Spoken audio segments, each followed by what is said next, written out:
Boa noite, tudo bom? Bem-vindos a mais uma live dessa sessão aí de semanas que a gente tem feito de live sobre luto. O tema de hoje a gente vai falar do luto materno, ou melhor, dos lutos maternos, né? Hoje, ao longo do dia, eu coloquei algumas enquetes, uma caixinha aí de perguntas para vocês mandarem as dúvidas.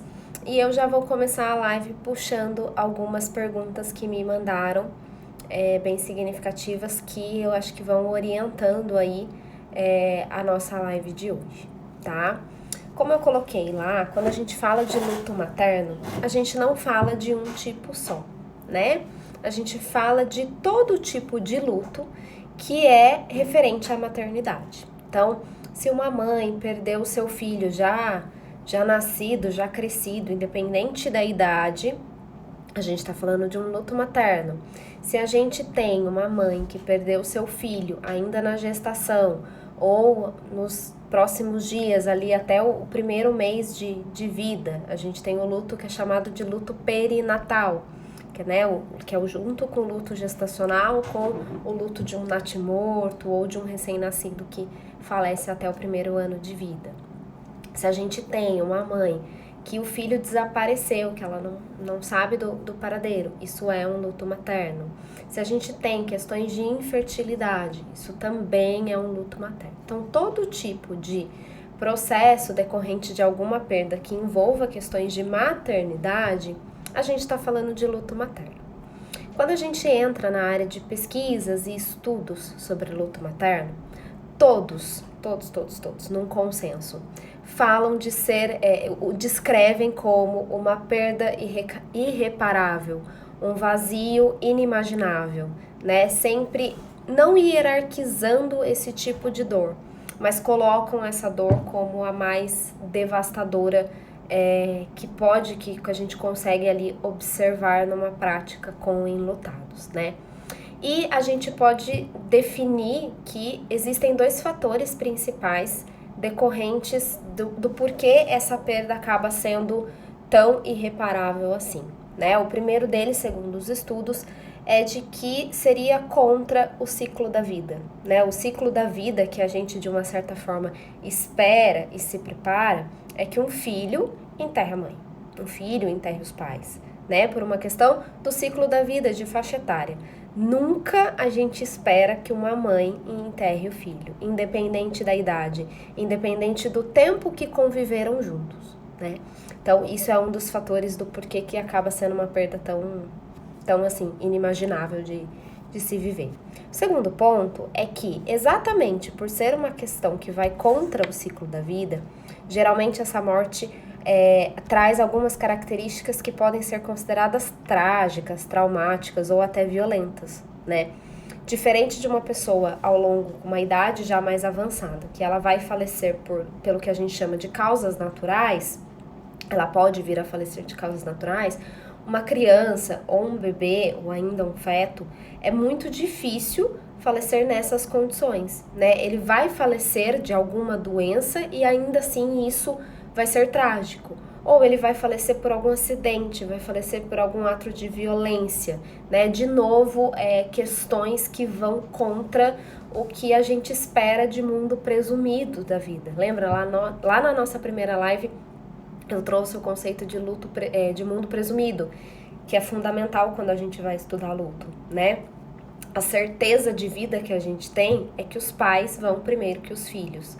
Toda vez que um filho vai primeiro que um pai ou que uma mãe, aqui no nosso caso, da nossa discussão de hoje, isso é um choque muito grande. Então, é uma morte que acaba sendo absorvida de uma forma muito violenta, muito trágica, né? Eu recebi uma pergunta de como que a gente identifica o luto materno. Então, vamos lá. Todo tipo de luto que envolve maternidade está dentro do que a gente chama de luto materno, tá?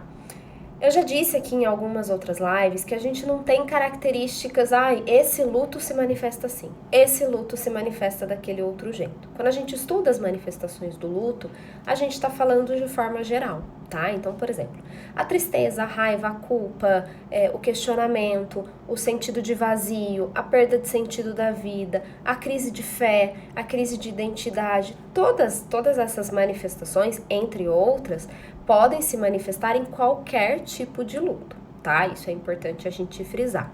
Porém, quando a gente fala de luto materno, a gente consegue identificar algumas características que são mais marcantes nesse tipo de luto. Uma delas é a culpa, né?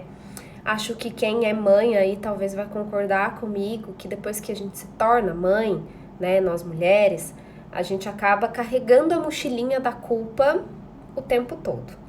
O filho tropeçou e bateu o dedão. A culpa era minha, eu não vi. Meu Deus, o que eu fiz? A gente sabe no racional que acontece. A criança leva um segundo, microsegundo para se machucar. Mas a sociedade que trabalha essa questão de que a mãe é 100% responsável pelo filho, faz com que essa culpa fique muito maior. Então, uma criança falecer é como se a maternagem da mãe, a mãe sente como se a função dela de maternagem, né, de maternar essa criança, de cuidar e ser responsável por ela, tenha falhado, né? Olha, a crise de fé realmente é algo muito significativo, né? Muitas mães se questionam, se Deus me deu meu filho, por que que tirou? Né? É muito comum a gente ver esse tipo de crise. A questão da culpa, a questão da raiva é muito significativa. A questão da raiva aparece bastante em casos de, não somente, mas bastante, em casos de aborto, em casos de infertilidade. E é uma raiva direcionada muito para si próprio. A mulher pode sentir como se o corpo dela tivesse falhado com ela, né? Então vamos pensar. O corpo da mulher feito biologicamente, programado para a reprodução. E daí você recebe um diagnóstico de infertilidade, de que você não pode exercer essa função. Isso pode ser um choque, isso pode gerar sentimentos de raiva contra o próprio corpo, né? Uma pergunta que eu recebi era como lidar com a infertilidade. A gente não consegue dar receitas de como lidar, tá? Com nenhum tipo de luto. Não existe uma receita, né? O luto é muito particular. A gente fala muito do que faz sentido, do que faz significado pro enlutado. E não é nem a gente que fala, o enlutado fala o que faz sentido para ele. Quando a gente vê casos de infertilidade, a gente precisa entender muito de que forma que isso afeta a vida daquela mulher. Qual é o ideal de maternidade que ela tem? Qual é o significado que a maternidade tem na vida dela, né? Qual é o objetivo? Quais são os sonhos dela envolvendo isso, né? Mas a questão do corpo é algo que já chama atenção na grande maioria dos casos e já é um caminho que a gente pode indicar a se investigar e se trabalhar, para que ela refaça as pazes com esse corpo que ela pode vir a sentir que traiu, né? Ele ali não conseguiu cumprir a função divina que a mulher acredita ter, né? E que nós temos realmente, né? O divino eu acho que vai muito da crença de cada um, mas é uma função biológica que o meu corpo falhou comigo mesmo. Então, como fazer as pazes com esse corpo? Em questões de aborto, de perdas gestacionais, também é muito comum a mulher sentir essa culpa. O meu corpo falhou comigo, meu corpo não conseguiu manter o meu filho dentro de mim, né? Será que tem algo de errado comigo? Muitas mulheres passam anos após um aborto investigando tudo, investigando no sentido médico, fazendo diversos exames para tentar entender o que aconteceu de errado. E às vezes ela não vai encontrar o que aconteceu de errado, porque às vezes não tem uma causa específica, né? Infelizmente a gente sabe que é muito comum perdas gestacionais no primeiro trimestre, né? O risco diminui um pouco depois do primeiro trimestre, mas ele ainda permanece, né? Então, existem muitas perdas gestacionais que não existe uma causa que se explique ali, né? Ou é na mãe ou é no bebê, muitas vezes não tem. E existem muitas mulheres que passam uma vida vivendo essa batalha contra o próprio corpo, buscando uma causa para a perda do seu bebê. A perda gestacional, perda perinatal, foi a mais comentada por vocês, tanto na caixinha de pergunta, como no direct, quando eu perguntei se vocês acreditavam que todas as perdas do luto materno eram reconhecidas e havia empatia na sociedade. E o luto perinatal realmente, ele é tido como um luto ainda não reconhecido, né? Eu postei um Reels hoje sobre as frases mais comuns que as mulheres que perdem seus bebês acabam escutando, né? Entre elas, ainda bem que foi no começo da gestação, você vai se recuperar, você vai engravidar de novo, pensa bem, às vezes foi bom, era para ele ter vindo com uma deficiência, poderia ter vindo com uma deficiência, né? Deus sabe o que faz, o que pode influenciar na crise de fé que a gente acabou de comentar, né? Se Deus sabe o que faz, por que fez isso comigo? Né? É um questionamento muito comum que essas mães fazem, né? O que tem de errado nessas frases? Eu tô tentando ajudar, tá errado eu falar isso? Eu sei que você tá tentando ajudar, mas vamos pensar no efeito que isso surge para alguém que acabou de ter uma perda tão significativa. Vamos pensar uma mãe que acabou de perder seu bebê, escutar assim, logo logo você engravida de novo. Ela não tá preocupada ainda com a próxima gestação. Pode ser que demore muito tempo para ela se preocupar com a próxima gestação. Ela não quer saber do próximo futuro hipotético filho. Ela quer saber desse, que se foi agora. Ela precisa sofrer por esse, que se foi agora, né? O que acontece é que a nossa sociedade lógico, a gente entende a boa intenção das pessoas ajudarem, mas às vezes acaba sendo mais simples você soltar sinto muito pela sua perda, se você quiser conversar eu estou aqui, posso te ajudar em alguma coisa, posso fazer comida para você, posso fazer uma compra de supermercado para você, posso limpar a casa para você, posso te ajudar quando você quiser limpar o quarto, quando você quiser limpar o quarto, eu tô aqui por você.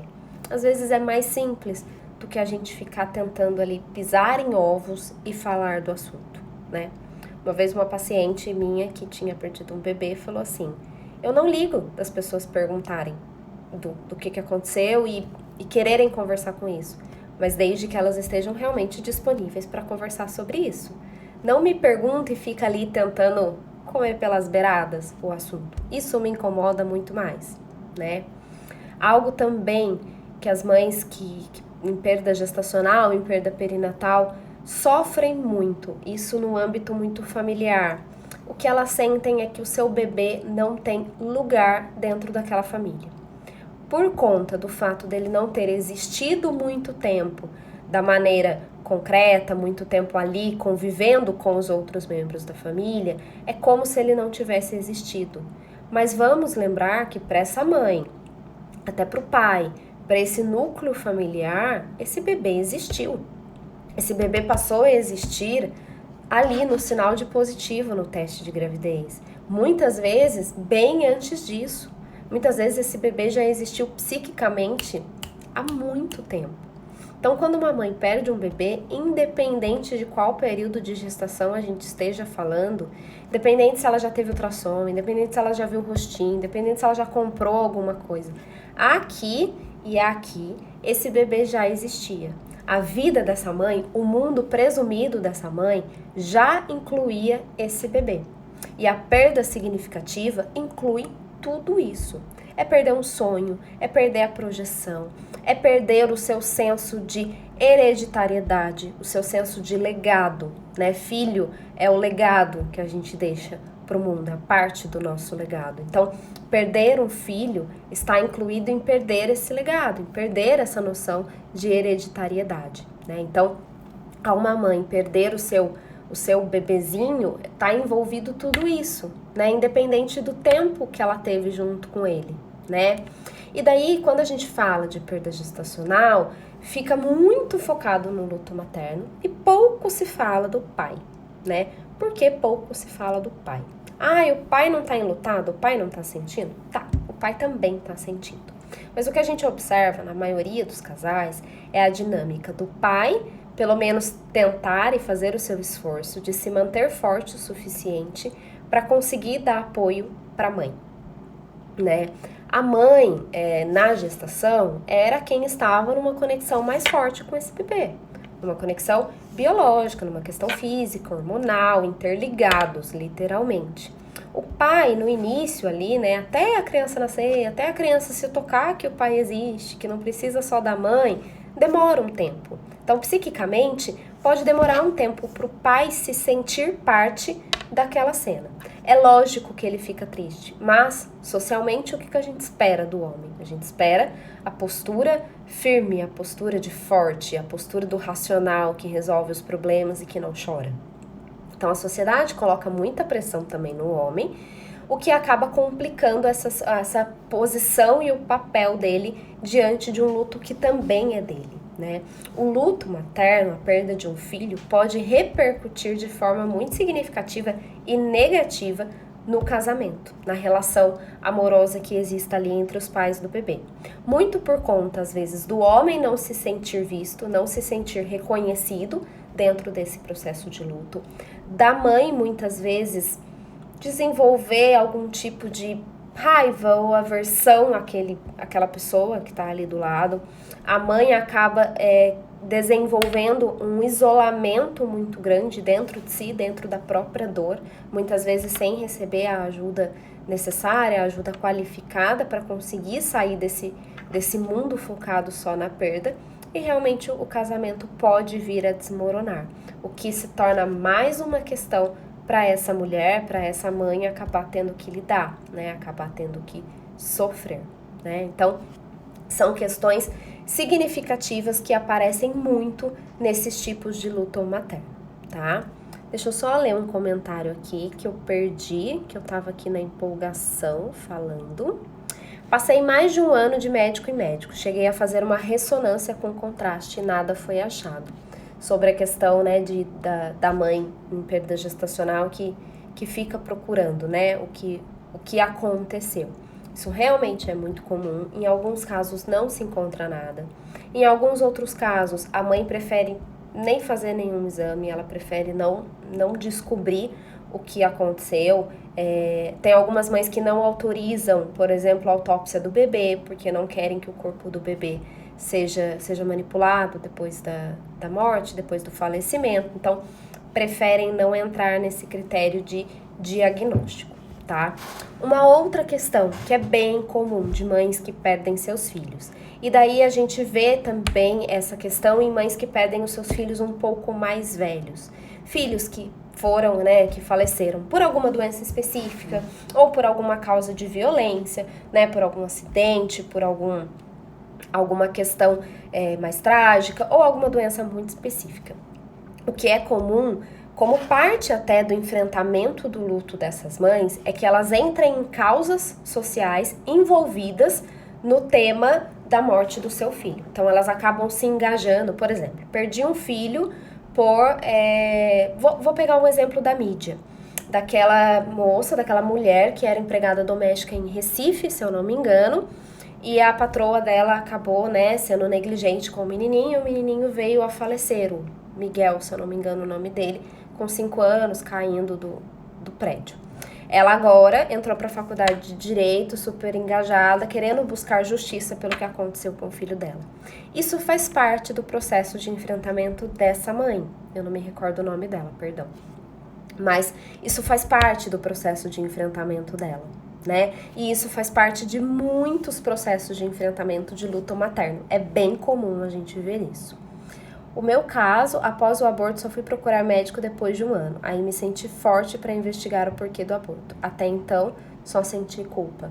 Exatamente, é muito comum. A culpa é um dos sentimentos, eu acho que talvez mais presentes, mais fortes ali dentro desse processo de luto. Ele acontece em todos os outros lutos, mas um luto gestacional em que o filho estava dentro da mãe e a mãe sente que ela não conseguiu manter e não conseguiu gerar a vida, né, o tanto tempo que ela deveria para esse filho, acentua muito mais essa noção de culpa, né? E daí até como uma forma de amenizar essa culpa e procurar justiça para a causa da morte dessa criança, desse filho, essas mães acabam se envolvendo e se engajando em causas sociais relacionadas à perda do filho, do bebê, tá? Então, é muito comum também perdas gestacionais ocasionadas pela trombofilia. Essas mães, que é a causa mais comum de abortos, essa mãe vai se envolver nessa causa de falar sobre a trombofilia para outras mães, para alertar outras mães para que isso não aconteça com elas também, né? Então, são questões bem específicas. Enquanto manifestação, lá na primeira live eu falei sobre a questão, né, a gente discutiu um pouco sobre a questão de se existe fases de luto ou se não existe, né? Dentro do conceito de fases de luto, a gente tem a manifestação da negação, que geralmente é no momento inicial, em que a ficha não cai, né? A gente fica ali vivendo numa situação de torpor, de entorpecimento pela morte. É como se a gente não acredita, como se não. A gente não acredita que aquilo aconteceu e fica vivendo num estado de negação.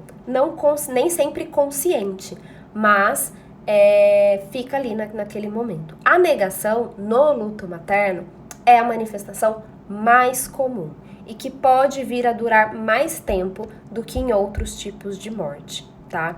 Principalmente em casos de perda perinatal, que acontece bem durante a gestação ou bem no início da vida.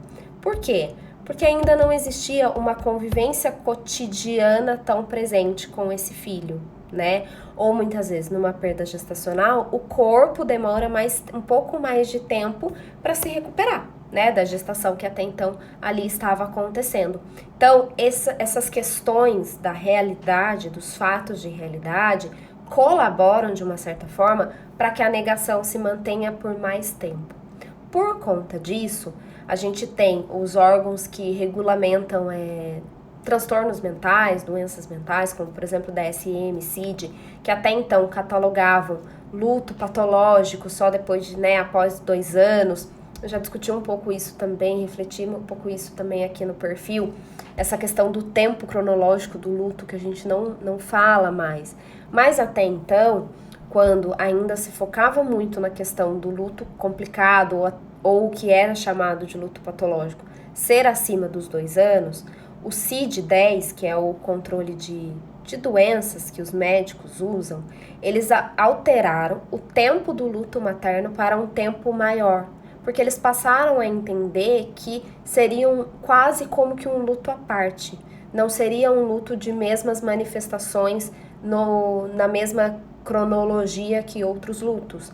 A negação demoraria mais tempo, né? Então eles passaram a entender que um luto considerado normal, materno, seria de um período de até 5 anos, né? Então é uma dor muito difícil de se recuperar. Não impossível, mas é difícil, né? E eu até coloco em xeque essa questão do recuperar. O que é se recuperar, né, diante de um luto? O que é se adaptar diante de um luto? O luto bagunça tanto a nossa vida. O que é se adaptar diante disso, né? Ainda mais uma mãe que perdeu um bebê ou seu filho, né, independente da idade. 2 perguntas aqui. Sobre o luto quando a criança é mais velha. Conheço um caso de acidente. Um caminhão entrou na casa desse casal. A mãe não conseguiu se desfazer do quarto e das coisas da criança por anos e anos. Extremamente comum, né? Qual vai ser o medo dessa mãe? Muito provavelmente de que a existência do seu filho seja esquecida. Ele viveu tão pouco tempo, né? O raciocínio pode ser o seguinte: ele viveu tão pouco tempo, se eu não manter as coisinhas dele, quem que vai lembrar da existência dele, né? Eu preciso que a existência dele continue sendo lembrada, eu preciso que ele continue mantendo o lugar dele aqui, tá? Essa noção de tempo para se desfazer das coisas também não existe uma regra, tá, gente? A gente tá aqui falando de filhos, mas essa questão de não existir tempo para se desfazer das coisas é para todos os tipos de luto, é muito de cada um. Tem mãe que vai querer chegar em casa e se desfazer das coisas, e tá tudo bem. Tem mãe que vai demorar anos e anos, e tá tudo bem. Não é esse fator que determina se isso é um luto complicado ou não. Não é o fato da mãe chegar e doar todas as roupas, ela está em negação. Não é só esse ato que define. É um conjunto de questões que precisa ser muito mais bem avaliado. Então, por uma informação de demorou anos e anos para se desfazer das coisas, eu não consigo julgar se isso é um luto complicado ou não. A gente precisa ver os outros movimentos que existiam dentro desse processo de luto para avaliar, né?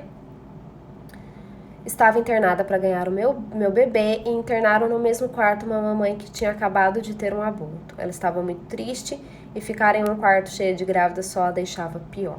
Então, essa questão, graças a Deus, agora tem se modificado um pouquinho nos hospitais, apesar de que eu sei que ela teve bebê há pouco tempo, então sinal de que não mudou.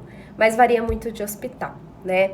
E até é uma questão, eu comentei em uma live passada que meu projeto de monografia com algumas colegas, eu não sei se elas estão aqui online assistindo, envolve o trabalho de como treinar profissionais de saúde para trabalhar com o luto perinatal. O que acontece? Até alguns anos atrás, não existia nenhum tipo de preparação desses profissionais para lidarem com o luto perinatal. Então, o que acontecia? Esses profissionais tratavam com os mesmos protocolos de outras gestantes, as gestantes que tinham perdido seus bebês. Isso envolvia, por exemplo, a mãe ir para uma maternidade normal, no mesmo quarto com outros bebês. E isso, eu acho que eu não preciso me estender explicando o quanto isso é um ato de violência a mais para uma mulher que já está se sentindo violentada, né? Que já está sofrendo. Hoje em dia, já existe algo que é chamado de protocolo de luto, que é, na verdade, a ideia de quebrar os protocolos da maternidade para mães que perderam seus bebês.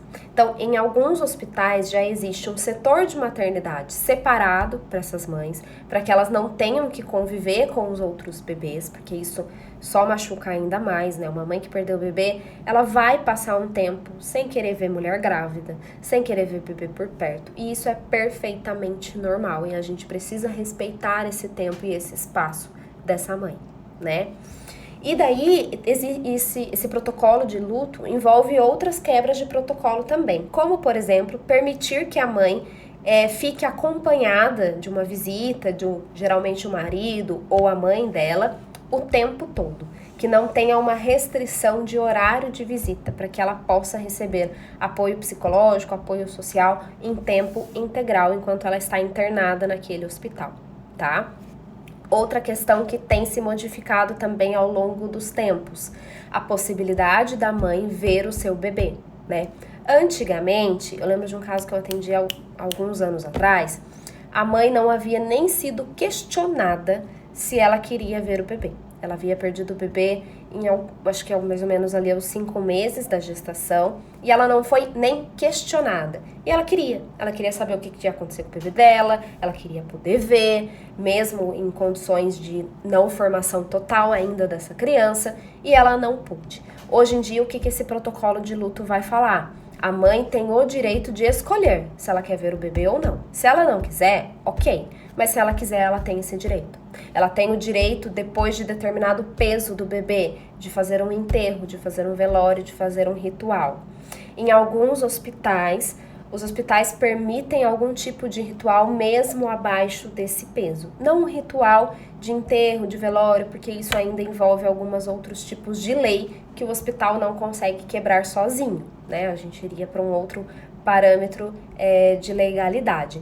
Mas já envolve, por exemplo, algum registro de nome dessa criança, mesmo que informal, né? Porque até então, dependendo do peso, se eu não me engano, abaixo de 500 gramas, você nem registra o seu filho.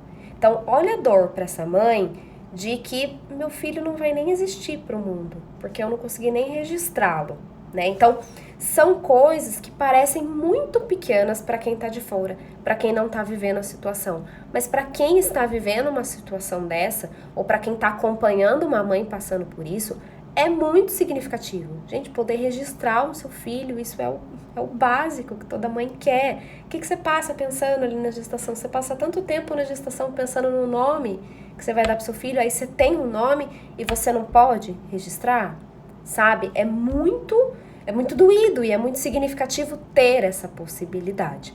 Então, ainda bem que alguns hospitais já têm modificado um pouco esses protocolos, mas ainda estamos em passinhos de formiga. Tive enorme dificuldade de me desapegar dos 10 dias que ele viveu na UTI após o nascimento. Deixar o sofrimento ir era deixar a memória dele ir embora também. Exatamente. É muito dessa sensação, né? Em outros lutos a gente também vê isso muito significativo. Mas vamos pensar. Quando a gente vê alguns rituais a ser trabalhados no luto, eles envolvem fazer caixa de memória, relembrar de momentos da vida, envolvem lembranças. E daí? Que ritual que eu faço com alguém que eu tenho pouquíssimas lembranças? Que as lembranças que eu tenho sou eu e ele dentro da minha barriga. Como que eu faço isso? Que lugar que eu dou para esse tipo de memória, né? No tanto que é essa a ideia do projeto que eu estou desenvolvendo na monografia. Eu não posso entregar muito porque nem publicado foi ainda, mas é essa a ideia, criar rituais que possam ser trabalhados especificamente com essas mães, porque envolve esse vácuo de memórias. Você pega lá um livro de trabalhos a ser feitos com enlutados, eles envolvem você pensar, você lembrar de momentos da vida, lembrar de memórias que você teve. E quando é um bebê, você tem poucas memórias, né? Você tem algumas memórias, mas você tem poucas, e você tem memórias não muito concretas, são memórias muito mais da tua relação, do que você sentiu ao viver, né? Então, a roupinha sempre é muito significativa, a pulseirinha é significativa. A gente pode fazer alguns objetos, por exemplo, de crochê, a gente pode, hoje existe a possibilidade, algumas mães escolhem fazer isso, ensaio fotográfico, mesmo com um bebê natimorto, né? Isso para a mãe pode vir a ser muito significativo. Existem alguns perfis aqui do Instagram que são maravilhosos em desenvolver esse trabalho. A gente tem as meninas do Luto à Luta, que são mulheres que relatam e publicam histórias de mulheres que perderam os seus filhos, os seus bebês, em prol de criar uma rede de apoio, um grupo de apoio. Existe o Instagram do Grupo Colcha, eu vou publicar isso tudo depois para vocês, vou marcar certinho todos os grupos que fazem esse trabalho de fotografia do parto de bebês natimortos ou, né, de gestações interrompidas, que são trabalhos que visam gerar as memórias, gerar uma concretização desses momentos, exatamente para que a mãe consiga ter algum lugar para representar essa dor, que ela consiga dar uma voz, dar uma forma para toda essa dor e consiga, então, lidar um pouco melhor com ela, elaborar um pouco melhor. É considerado normal casos de mulheres que perdem o filho na gestação ou logo após o nascimento, depois não querer mais engravidar? Quais as implicações desse comportamento e como a terapia pode ajudar? Sim, é normal, principalmente se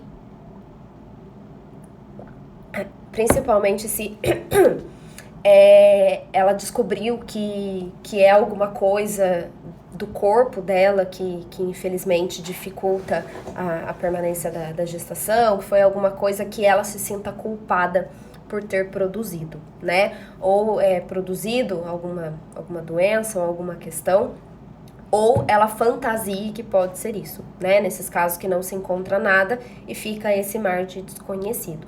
A psicoterapia, ela pode ajudar realmente a dar um lugar para esse acontecimento, a conseguir fechar esse ciclo e trabalhar com esse medo, né? Trabalhar aí com técnicas que vão ajudar ela a entender esse medo, entender que cada caso é um caso, que existe a possibilidade disso não acontecer de novo, entender se essa necessidade dela de engravidar é realmente algo que ela queira passar por novamente, porque a gente pode ter mães que realmente desistam de engravidar e vão ser mães de outras formas, e tá tudo bem, né? Então, também tem que ter muito isso do social, de querer definir regras do que tem que ser a maternidade. Então, existem muitas mães que vão lidar dessa forma com isso, né? E daí envolve um trabalho um pouco parecido com a questão de infertilidade. Vamos ampliar as opções do que é ser mãe, vamos ampliar a noção do que envolve ser mãe, né? Mas quando a gente pega esse medo de gestação, tinha uma pergunta que falava isso, que veio na caixinha pra mim. Tem muito medo de engravidar de novo, o que eu faço, né? Primeiro, dê tempo ao tempo, né? Primeiro que assim, na verdade não é uma regra, não existem regras. O médico vai te dar um período aí de 6 meses, 1 ano, por questões biológicas, do tempo que você tem que esperar para engravidar, mas você que vai definir qual é o seu tempo novamente, né? E daí, na terapia, eu não consigo te dar uma resposta certa porque eu não sei exatamente o que vai estar de trás desse medo, né? A gente acha que é uma coisa muito simples, entre aspas, de ser apenas o medo disso acontecer de novo, mas pode vir um monte de coisa recorrente em relação a como ela viveu aquela outra gestação, né? Às vezes vem uma carga muito grande de culpa. Ah, eu fiz um exercício tal e daí eu acho que foi isso. Ou eu fiz tal coisa, ou eu deixei de fazer tal coisa e eu acho que foi isso, né? E daí envolve um processo muito de auto-perdão, dessa mãe se perdoar do que ela acha que ela fez pro bebê dela, né? Tem um ritual que alguns hospitais fazem de perdas gestacionais que eu acho muito bonito, eu acho muito significativo e eu vejo que tem um efeito muito positivo nessa questão do auto-perdão. Os hospitais têm feito cartas do bebê para a mãe. Então, a equipe escreve uma carta como se fosse o bebezinho, agradecendo a mãe que ele teve, agradecendo por quem ela foi, agradecendo por ter dado a vida para ele, pelo tempo que eles estiveram junto. E na carta o bebezinho fala, olha, eu te perdoo por tudo que você acha que você fez ou que você acha que você deixou de fazer, eu tô bem, eu tô feliz, coisas que muito provavelmente todas as mães gostariam de escutar se seu filho pudesse falar com elas. E daí no finalzinho eles carimbam o pezinho do bebê nessa carta. Pra gente que não tá vivendo isso, pode parecer, nossa, mas é só uma carta. Mas pra uma mãe que tá aí no auge da dor, que o luto gestacional, o luto perinatal, ele tem muito do que não foi vivido. O luto não só pelo que aconteceu, mas pelo que não aconteceu. Pela vida que não vai existir mais. Pela vida que não, por tantos sonhos que ela nunca vai conseguir realizar com essa criança.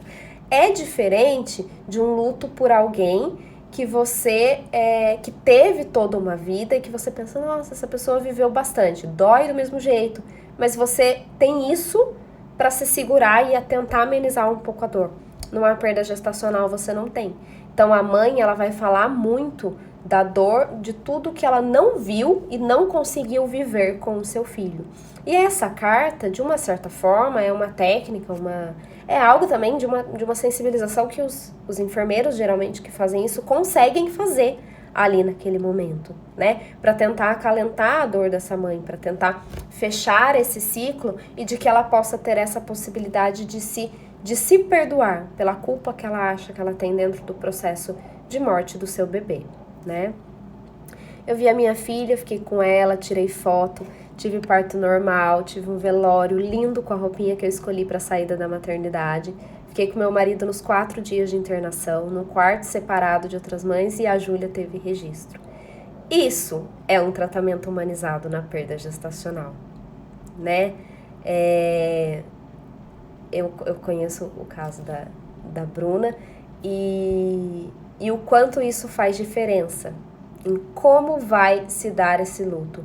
É muito diferente de um luto de uma mãe que perde o bebê e não pode ver, não pode ficar, não pode registrar, não tem companhia, é tratada na mesma maternidade. A dor do luto é lógico que vai continuar existindo. Houve uma perda, isso a gente não consegue cancelar ou anular, mas a gente consegue retirar o fator violência de cena, né? A gente fala muito do parto humanizado, da violência obstétrica. Uma mãe que perde um bebê e não tem o direito de ver esse bebê, isso é uma violência obstétrica. Isso é uma violência. A mãe já está sofrendo a perda, você acrescenta um fator de violência e aquele luto tem altas chances de ser traumático. Então, o tratamento humanizado, ele não retira toda a dor, mas ele facilita o processo que vai vir depois, porque deixa de ser uma situação que foi violenta para ela. Passa a ser uma situação que, embora muito dolorida, foi acolhida, né? O acolhimento e a validação faz toda a diferença em todos os tipos de luto e nesse principalmente, né? Então, como eu disse, é a perda que mais todas as publicações vão falar, de ser o luto mais arrebatador, de ser a perda mais inimaginável, de ser a perda que eu acho que deixa todo mundo sem palavras, sem ter o que falar, e às vezes acaba falando coisa que não deveria, né? Então, nesses momentos, a grande maioria das pessoas respondeu a enquete de que conhece alguém que tenha passado por uma perda assim. Então, assim, acho que eu não gosto de usar a palavra dica, mas se eu posso dar uma dica, não fale, que bom que foi no começo da gestação, logo logo você engravida de novo. Fala sinto muito pela tua perda, eu não consigo nem imaginar o que você tá sentindo, porque a gente não imagina, a gente faz um esforço danado, mas a gente não consegue imaginar. E posso te ajudar em alguma coisa, se você quiser conversar, eu estou aqui. Não fique com medo também de perguntar sobre, né? A mãe ela não vai gostar de se sentir evitada, de se sentir excluída porque ela perdeu o filho. Ela quer que o filho dela seja reconhecido. Então, perguntar sobre ele pode ser bom, né? Então, ofereça esse acolhimento, é melhor do que qualquer outro tipo de frase que a gente possa falar ali para essa mãe. A dor do que não foi vivida é muito significativa. A roupa que não foi usada, o banho que não foi dado, o quarto que não teve vida. Exatamente, é muito forte isso, né? Então a gente precisa achar um jeito de dar lugar para essa dor. Eu gostaria muito de vir aqui na live e passar uma receita para todas as mães, falando assim, façam isso, isso, isso, isso, e a dor de vocês vai sumir. Infelizmente eu não tenho esse efeito. E eu acho que consigo dizer para vocês que essa dor não vai sumir, ela não vai. Mas ela vai mudar de forma, ela vai mudar de tamanho, ela vai deixar de ser a casa inteira para ser um cômodo, para ser um guarda-roupa, para ser uma mala, para ser uma caixinha, para ser uma roupinha. Ela vai reduzindo de tamanho, a saudade vai mudando de gosto. Nos primeiros momentos, quando a gente sente saudade, a saudade é amarga, ela dói, ela é avassaladora. Depois ela vai se tornando um pouco apática, um pouco sem gosto, né? Que é um momento do luto que você não sente mais nada, você não vê sentido em nada, que você vê um vazio gigantesco na sua vida. E depois de um tempo, ela se torna uma saudade doce, que daí é o momento em que você gosta de lembrar da pessoa, você gosta de olhar as coisas da pessoa, porque é uma maneira de senti-la mais presente, mais perto de você. Então ela vai mudando de sabor, ela vai mudando de forma, né? E qual é esse tempo? O seu. Cada um tem o seu. Vai depender muito do tratamento que você recebeu, né? A gente viu o relato aí de um tratamento extremamente humanizado. Isso traz uma outra cara pro luto, isso traz uma outra vivência pro luto, né? Você ter foto, você tem um registro de que aquela criança existiu. Isso é muito significativo para uma mãe, né? Me perguntaram, ver foto, eu decidi não ver o meu filho, eu decidi, olha a diferença, não é que me impediram, eu decidi não ver o meu filho. Eu fiz errado? Não sei. Você fez o que você achou que ia ser melhor para você. E tá tudo bem. E tá tudo bem. Não existe receita para luto. O que é significativo para você? O que é forte para você? O que foi significativo na sua relação com a maternidade? Na sua relação com o teu filho? De que forma que a gente vai dar para isso? Pensando no filho que já venha falecido depois de alguns anos de vida. Do que ele gostava? Qual era a roupa que ele mais gostava? Do que ele gostava de comer? Que forma que você quer honrar a vida dele? De que forma você quer homenagear a vida dele? De que forma você quer lembrar dele? Você quer ir lá buscar um jeito de fazer justiça porque ele morreu de uma forma violenta? Tudo isso depende muito de cada mãe. O que é significativo para cada uma? E isso é a mãe que conta pra gente. A gente pensando enquanto psicólogo de frente de uma mãe assim. É o que é significativo para ela. Né? Tem mãe que não quer ver foto, que não quer manter a foto. E tá tudo bem. A gente não pode forçar, do mesmo jeito que a gente não pode forçar a tirar a foto da mãe que quer a foto. né? Então, a ideia é dar possibilidades, é tratar esse luto materno de uma forma em que a mãe seja uma pessoa mais ativa nesse luto, porque o que acontece muito ainda, principalmente no luto gestacional, né? Era luto materno, a live acabou virando de luto perinatal, porque foi o que mais foi pedido. O que acontece muito? A mãe ainda está internada no hospital e o resto da família, o marido, a mãe, os outros filhos, os irmãos, acabam tomando todas as decisões.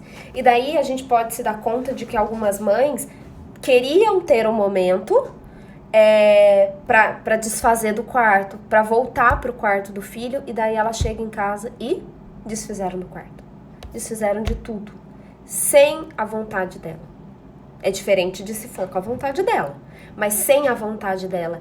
É uma violência para a mãe que está ali em carne viva. Uma pessoa que acabou de perder alguém é como uma ferida totalmente aberta, puramente na carne viva.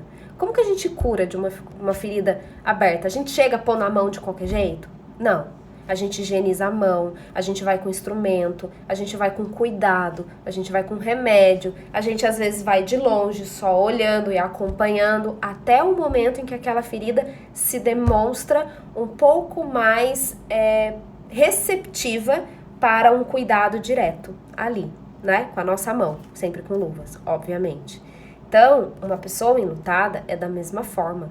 Então, se a gente age com qualquer coisa sem esse cuidado, torna-se uma violência que vai fazer uma outra ferida, né? Então, o que acontece muito no luto materno, que acaba sendo um fator complicador para esse luto decorrer de uma forma mais complicada, mais pesada, durar mais tempo, ser mais dolorido ainda para essa mãe, é a falta de decisão que ela se vê.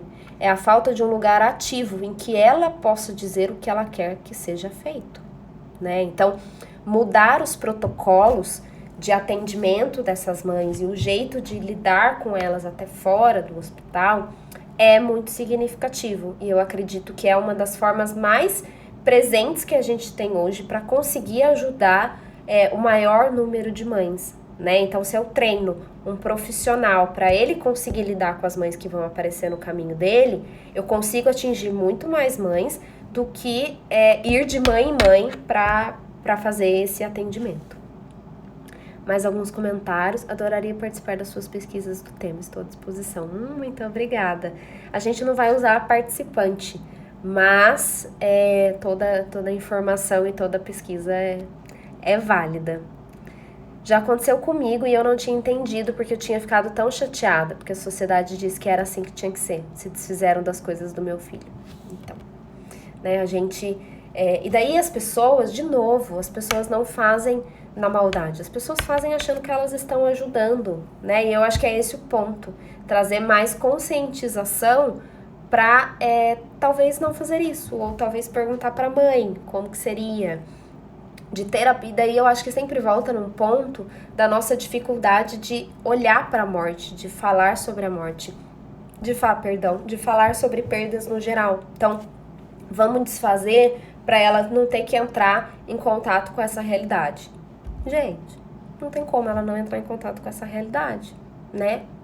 Porque, tipo assim, ela foi pro hospital esperando sair com o filho de lá e ela não voltou com o filho. Essa realidade tá na cabeça dela todo dia, mais de 24 horas por dia, se é possível, entendeu? Então, assim, não é isso que vai amenizar a dor, muito pelo contrário. Isso acaba sendo uma violência.